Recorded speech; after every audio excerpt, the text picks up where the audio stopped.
ഇന്നത്തെ വിവിധ സിനിമകളുടെ ബോക്സ് ഓഫീസ് റിപ്പോർട്ടുകളിലേക്ക് ഇവർക്കും സ്വാഗതം. ആദ്യത്തെ സിനിമ തമിഴിൽ നിന്നും തിയേറ്ററുകളിലേക്ക് എത്തിയ ഗരുഡനാണ്.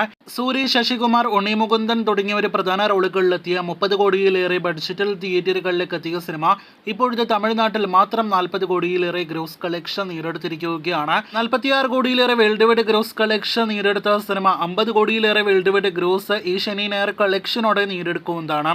നേരത്തെ തിയേറ്ററുകളിലേക്ക് എത്തിയ ഹിന്ദി സിനിമയാണ് മൂഞ്ചിയ. 20 കോടിയോളം ബഡ്ജറ്റിൽ തിയേറ്ററുകളിലേക്ക് എത്തിയ ഒരു ഹൊറർ കോമഡി ത്രില്ലർ വിഭാഗത്തിൽ പെടുന്ന സിനിമ കൂടിയാണ് മൂഞ്ചിയ. ചിത്രം ഇപ്പോഴത്തെ ബോക്സ് ഓഫീസിൽ ഇന്ത്യയിൽ നിന്ന് മാത്രം 33 കോടിയിലധികം നെറ്റ് കളക്ഷൻ നേടിയെടുത്തിരിക്കുകയാണ്. അതേസമയം ചിത്രത്തിന്റെ വേൾഡ് വൈഡ് ഗ്രോസ് 40 കോടിയിലേക്ക് അടുക്കുന്നു. ചിത്രം തിയേറ്ററുകളിലെ വിജയം ഉറപ്പാക്കിയിരിക്കുകയാണ്. മന്ദാകിനി കഴിഞ്ഞൊരു മാസത്തിനിടയിൽ തിയേറ്ററുകളിലേക്ക് എത്തിയ മലയാളം സിനിമകളിൽ ബോക്സ് ഓഫീസിൽ ഞെട്ടിച്ച സിനിമയാണല്ലോ. ചിത്രത്തിന്റെ ഒഫീഷ്യൽ വേൾഡ് വൈഡ് കളക്ഷൻ പുറത്തു വന്നിരിക്കുകയാണ്.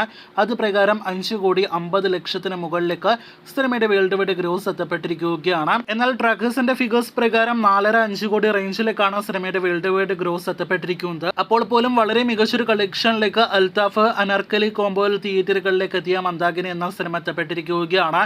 സിനിമയ്ക്ക് 2.5 കോടി റേഞ്ചിലാണ് ബഡ്ജറ്റ് കണക്കാക്കുന്നത്. സിനിമ തിയേറ്ററുകളിൽ വിജയിക്കാനുള്ള സാധ്യതകൾ തള്ളിക്കളയാനായിട്ട് കഴിയില്ല. ഇന്നലെ 4 കോടിയിലധികം കേരള ട്രാക്കിംഗ് ഗ്രോസ് ഇതേ സമയം നേടിയെടുത്ത സിനിമയ്ക്ക് ഇന്ന് 2 ലക്ഷത്തിന് മുകളിലാണ് കേരള ട്രാക്കിംഗ് ഗ്രോസ്. ഇപ്പോഴും പ്രതിദിനം 5 ലക്ഷത്തിന് മുകളിൽ സിനിമയ്ക്ക് കേരളത്തിൽ കളക്ഷൻ ഉണ്ട്. ഇന്ന് മുതൽ ടർബോയുടെ അടക്കം കൂടുതൽ സ്ക്രീനുകൾ ലഭ്യമായ മന്ദാകിനി എന്ന സിനിമയ്ക്ക് ഗുരുവായൂർ അമ്പലനടയിൽ തലവൻ എന്നീ സിനിമകൾക്ക് ശേഷം മെയ് മാസത്തിലെ അടുത്ത വിജയ സിനിമയായി മാറി എന്നൊരു പേര് നേടിയെടുക്കാനായിട്ട് കഴിയട്ടെ. ഇനി തലവന്റെ റിപ്പോർട്ടിലേക്ക് വരികയാണെങ്കിൽ ഏറ്റവും പുതിയ വെള്ളിയാഴ്ച സിനിമയുടെ 4ാമത്തെ വെള്ളിയാഴ്ച പോലും സിനിമയ്ക്ക് ഡീസന്റ് കേരള ട്രാക്കിംഗ് ഗ്രോസ് നേടിയെടുക്കാനായിട്ട് കഴിഞ്ഞിരിക്കുകയാണ്.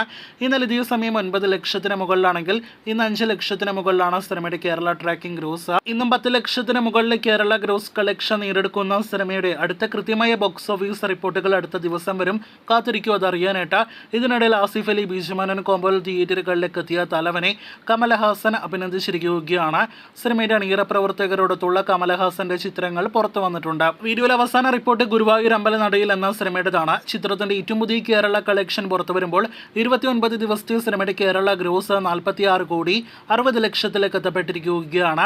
ഇന്നലെ ഇതേ സമയം 8 ലക്ഷത്തിന് മുകളിലാണെങ്കിൽ ഇന്ന് 3 ലക്ഷത്തിന് മുകളിലാണ് ചിത്രത്തിന്റെ കേരള ട്രാക്കിംഗ് ഗ്രോസ്. സിനിമയുടെ ഫൈനൽ കേരള കളക്ഷൻ 47 കോടി കടക്കുമെന്ന് ഇപ്പോഴും നാം പ്രതീക്ഷിക്കുന്നു. വേൾഡ് വൈഡ് ഫിഗേഴ്സ് ഇനിയും കൃത്യമായിട്ട് പുറത്തു വന്നിട്ടില്ല. 88-89 കോടി റേഞ്ചിലുണ്ട് എന്നാണ് പ്രതീക്ഷിക്കുന്നത്. കാത്തിരിക്കൂ സിനിമകളുടെ ഇതുപോലുള്ള കൂടുതൽ ബോക്സ് ഓഫീസ് റിപ്പോർട്ടുകൾ കേട്ട്.